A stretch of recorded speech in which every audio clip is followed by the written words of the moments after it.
अक्सर हम बॉलीवुड एक्टर्स की लाइफस्टाइल को देखकर उनके कायल हो जाते हैं, मगर असल में वो बहुत स्ट्रगल के बाद यहाँ तक पहुँचते हैं।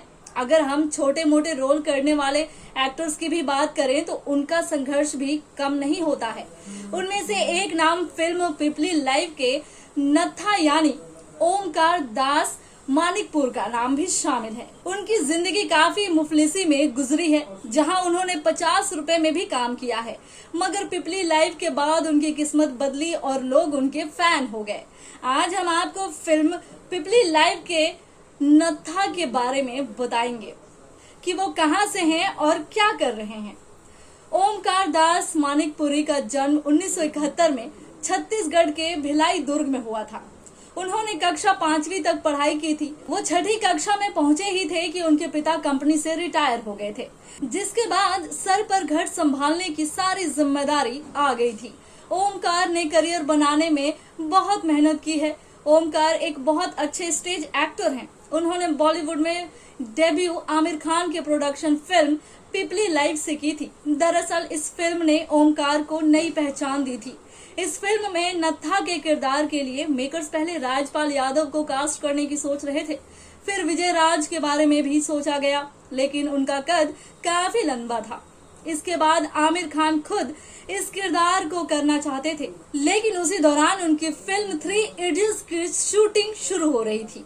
इसीलिए उन्होंने कहा कि मैं 1 साल बाद की डेट दे पाऊंगा। जिसके बाद ओमकार ने भी अपना ऑडिशन दिया और वो सिलेक्ट हो गए। इस ऑडिशन को देखते ही आमिर खान ने कहा कि नत्था मिल गया।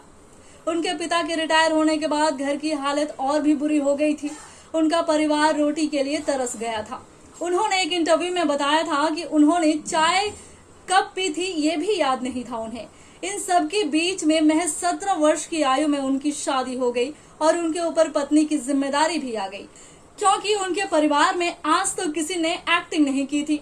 तो उनके पिताजी ने कहा, कब तक यूं ही निठल्लों की तरह घूमते रहोगे। जिसके बाद उन्होंने फैक्ट्री और किराने की दुकानों पर काम भी करना शुरू कर दिया था, लेकिन उनका मन सिर्फ एक्टिंग में ही रमता था।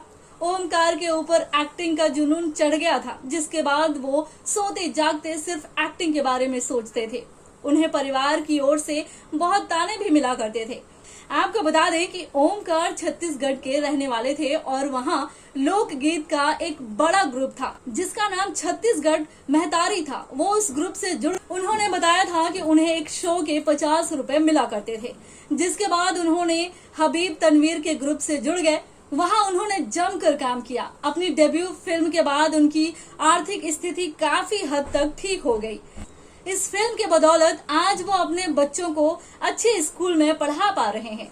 इस फिल्म से मशहूर होने के बाद वो टीवी की दुनिया में भी दिखाई दिए। आपको इनके बारे में जानकर कैसा लगा, ये किस्सा जानकर कैसा लगा, आप हमें कमेंट करके जरूर बताइए। और ऐसे ही किस्से कहानियों के लिए आप हमारे YouTube चैनल को सब्सक्राइब जरूर कर लीजिए।